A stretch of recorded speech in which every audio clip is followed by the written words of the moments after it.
Hello అండి, నమస్తే. Welcome to మన ఎఫ్ఎం. ఈరోజు టాపిక్లో భలే రుచికరమైన కొబ్బరి పెరుగు పచ్చడి చూపిస్తున్నాను చూడండి. కొబ్బరి ఏ రూపంలో తీసుకున్న బలమేనండి. దేహంలోని అతివేడిని హరించి చాలా మేలు చేసే, ఎస్పెషల్లీ శాకాహారులకైతే నంబర్ 1 అండి ఇది. ఈ ఈ కొబ్బరి పెరుగు పచ్చడి దోశలలోకి, అన్నిట్లోకి, పొంగలిలోకి, చపాతీలో కూడా బాగుంటుంది. ఇలా లేత కొబ్బరి ఒక చిన్న ముక్క, ఒక కొబ్బరి చిప్ప నేను తీసుకున్నానండి. వీటికి కావాల్సిన పదార్థాలు వచ్చేసి పోపుకి కావాల్సిన పోపు దినుసులు, ప్లస్ పోపు వేయించుకోవడానికి ఒక 1.5 స్పూన్, చిన్న స్పూను నెయ్యి తీసుకోవాలి. వీటికి రుచికి సరిపడినంత ఉప్పు, పసుపు, పెరుగు ఒక 3 గరిటెల వరకు తీసుకుంటే ఒక కొబ్బరి చిప్పకు సరిపోతుందండి. లేదా ఎక్కువ పెరుగు కావాలనుకున్న వాళ్ళు మీ అభిరుచికి అనుగుణంగా పెంచుకోవచ్చు పెరుగుని. ఇలా కొత్తిమీర కొంచెం, ప్లస్ ఒక పచ్చిమిర్చి శుభ్రంగా కడిగేసేసుకుని అట్టి పెట్టుకోవాలండి. ఈ కొబ్బరి చిప్పు కూడా నేను ఒకసారి కడిగేసి తీసుకున్నాను. వీటిని కోరితే ఈక్వల్గా మధ్య మధ్యలో పెద్ద పెద్ద ముక్కలు రాకుండా నీట్గా ఒకే కన్సిస్టెన్సీలో ఈ కొబ్బరి వస్తుంది కాబట్టి నేనైతే కోరుకుంటున్నాను. ఈ ముక్కని లాస్ట్లో వేరే తురుముకున్నాను అనమాట. కొబ్బరి బెల్లం అసలు నంబర్ 1 అండి. కొబ్బరి పాలు కూడా తీసి ఒక స్పూను లెమన్ జ్యూస్ కానీ, ఒక లెమన్ కానీ మొత్తం పిండేసి ఫ్రిడ్జ్లో పెట్టేస్తే కొంచెం గడ్డగా అవుతుంది. అది తలకి పెట్టుకున్నారంటే జుట్టు సమస్యలన్నిటికీ నంబర్ 1 మెడిసిన్ అండి. మీరు ఇంకెక్కడికి వెళ్ళక్కర్లేదు. జుట్టు ప్రాబ్లం ఉన్న వాళ్ళైతే చాలా మంచి ఔషధంగా పనిచేస్తుంది. చిన్నపిల్లలకి తురుములో ఒక స్పూన్ షుగర్ వేసేసి ఇదే కొబ్బరి చిప్పలో పెట్టి స్పూన్ ఇచ్చారంటే వాళ్ళు ఆశ్చర్యంగా చూస్తూ చక్కగా తింటారు. లేత కొబ్బరి తినటం వల్ల శరీరానికి కావలసిన పోషక విలువలన్నీ ఉంటాయి. బాడీలోని అక్కర్లేని వేడినంతా హరించి ఉష్ణోగ్రతల్ని కరెక్ట్గా ఉంచి మేలు చేస్తుంది కొబ్బరి. ఇది కొబ్బరి పచ్చడి, కొబ్బరి శనగపప్పు కూర, అన్ని రకాల పచ్చళ్ళు అంటే మామిడికాయ కొబ్బరి, పెసరపప్పు కొబ్బరి, ఇలా రకరకాల పచ్చళ్ళు చేసుకుంటారు కదండి. బట్ పెరుగు పచ్చడి కూడా చాలా రుచిగా ఉంటుంది. చాలామందికి తెలుసు. అతిగా కారాలు లైక్ చేయని కమ్మటి భోజనాన్ని ఇష్టపడే వాళ్ళకి ఈ కొబ్బరి పెరుగు పచ్చడి అయితే నంబర్ 1 చాయిస్ అనమాట. ఇలా ఈ కొబ్బరి అంతా తురుముకున్నదంతా నేను పక్కన పెట్టుకున్నాను. ఎస్పెషల్లీ లేత కొబ్బరి చేయడానికి ట్రై చేయండి, సూపర్ టేస్టీ ఉంటుంది. కొంచెం కొత్తిమీర, పచ్చిమిర్చి కడిగి తీసేసుకోవాలండి. ఇప్పుడు నేను ఈ కొబ్బరి కోరినవి కూడా శుభ్రంగా కడిగేసి పక్కన పెట్టేసుకున్నాను. కొత్తిమీరని సన్నగా తరిగి పక్కన పెట్టుకోండి. పచ్చిమిర్చి అండి నేను దీనికి ఒకటే వేస్తున్నాను అనమాట. ఒకవేళ మీరు కారం ఎక్కువ తినగలిగితే ఇంకొక 2 పచ్చిమిర్చి కూడా సన్నని ముక్కలు తరిగి వేసుకోవచ్చు. ఒకవేళ చంటి పిల్లలు ఉంటే ఈ పచ్చిమిర్చిని మిక్సీలో వేసేసి ఆ కారం వేసేసారంటే కరెక్ట్గా సరిపోతుంది. ఇంట్లో మీ కుటుంబ సభ్యులు బట్టి ఈ కారాన్ని మీరు సరిపడా వేసుకోండి. కొబ్బరి, బెల్లం ఇవన్నీ కూడా మంచిదండి. శాకాహారులకి కొబ్బరి లేనిది ఇది ఉండదన్నమాట. ప్రతి కూరలో సన్నటి కొబ్బరి తరిగి వేసేస్తారంటే సాంబార్లో కూడా వేసుకుంటారు. ఎన్నో రకాలుగా కొబ్బరి యూస్ చేయొచ్చు అనమాట.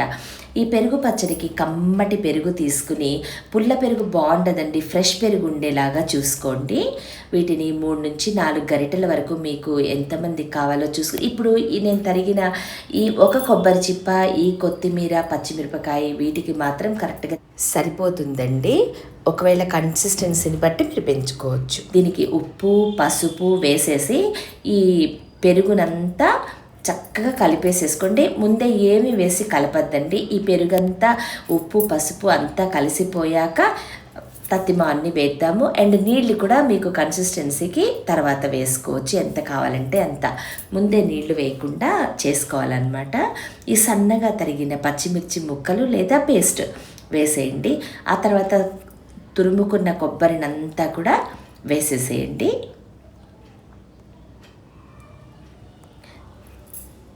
ఈ కొబ్బరి అంతా వేశాక పైన తరిగిన కొత్తిమీర కూడా వేసి ఈ 3 కలిసేటట్టు కలిపేసేసుకోండి. మీకు పెరుగు కానీ తర్వాత ఇంకొంచెము నీళ్లు కానీ పోయాలంటే ఇప్పుడే వద్దండి. ముందు చక్కగా ఇవి కలిసాక అప్పుడు మీకు కన్సిస్టెన్సీని మీరు సరి చేసుకోవచ్చు. ఎక్కువ నీళ్లు పోసేస్తే ఈ దానికి సపరేట్ అయిపోతూ ఉంటుంది. ఇలా బైండింగ్గా కరెక్ట్గా ఉండాలంటే మాత్రం వాటర్ పోయొద్దు. పెరుగన్నా వేసుకోండి. ఒక 1/2 గ్లాస్ ఒక హాఫ్ గ్లాస్ వాటర్ ఇందులో పోసుకోవచ్చండి. ఇలా పోసుకుని అప్పుడు కలుపుకున్నారంటే కరెక్ట్ కన్సిస్టెన్సీ వస్తుంది.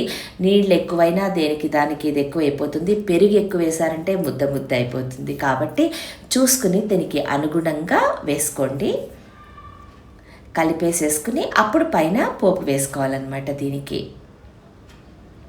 ఇది చపాతీల్లోకి, పొంగలిలోకి, ఇడ్లీలు, దోశలు పక్కన ఒక స్పూన్ వేసుకుని పెట్టుకున్నారంటే ఏదో ఒక రూపంలో కొబ్బరి ప్రతిరోజు తీసుకోవాలనుకుంటారు కాబట్టి ఇలా కూడా తీసుకోవచ్చు. ఒక చిన్న మూకుడు పెట్టుకొని స్టవ్ వెలిగించి మూకుడు పెట్టుకుని దాంట్లో ఒక 1.5 స్పూన్ వరకు అంటే పోపుకి సరిపడినంతగా నెయ్యి వేసుకోండి. ఈ నెయ్యి అంతా బాగా కాగిన తర్వాత కొంచెం ఆవాలు, మినప్పప్పు, పచ్చిశనగపప్పు, జీలకర్ర, ఒక ఎండుమిర్చి ముక్కలు తుంపేసేసి వేసుకోండి. ఈ పోపంతా చక్కగా వేగేలాగా వేపుకున్నాకంటే ఆవాలు గనక కరెక్ట్గా వేగకపోతే చేదు అయిపోతుందండి. ఆవాలు వేగటం అనేది చాలా ఇంపార్టెంట్ ప్రతి వంటలో. ఇలా మొత్తం వేగిన తర్వాత చివరికి ఇంత వేగడం అయిపోయాక అప్పుడు కొంచెం ఇంగువ వేసేసేయండి, ఒక్క రవ్వ. మళ్ళీ ఇంగువ ఎక్కువ డామినేట్ చేయకుండా ఉండేలాగా సువాసనకి మాత్రం కొంచెం వేసుకోండి. కావాలంటే మీరు కరివేపాకు కూడా వేయించండి. నేను కొత్తిమీర ఎక్కువ వేసాను కాబట్టి ఇంకా కరివేపాకు వేయలేదు. ఈ చక్కగా వేగిన పోపంతా వేసేసి ఇంకొకసారి కలిపేసేసేయండి. ఇంకా వడ్డనకి రెడీ అయిపోయినట్టే కొబ్బరి పెరుగు పచ్చడి. అన్ని ఆధారులతో పాటు పెరుగు బదులు తినచ్చు, అన్నంలో చివరగా, లేదా ఏ టిఫిన్లోనైనా. రాత్రిపూట ఎక్కువగా ఇదివరకు టిఫిన్లే చేసుకునేవారు కదండి. ఆ టిఫిన్లలో పెరుగు చక్కగా ఒక కప్పులో వడ్డించుకుని పెట్టుకున్నారంటే ఇందాక నేను చెప్పిన అన్ని టిఫిన్లకి పనికొస్తుందండి. ఉత్తగా కూడా తినచ్చండి. కమ్మగా, రుచిగా, ఒంటికి ఆరోగ్యాన్ని చేకూర్చే ఈ కొబ్బరి ఎలా తీసుకున్నా బలమే. ఎన్నో రకాల వెరైటీలు చేసుకుంటాం కదా, అందులో ఇదొకటనమాట. ఇంటికి ఎవరైనా అతిథులు వస్తున్నారనుకోండి, అన్ని వెరైటీస్ చేస్తాం కదా, ఇది కూడా ఒకటి చేసి పెట్టుకున్నామంటే ఇంకొక ఆధారుగా కూడా మనకి రెడీ ఉంటుంది. వాళ్ళకి వెరైటీ డిష్ ఒకటి సర్వ్ చేసినట్టుగా కూడా ఉంటుంది.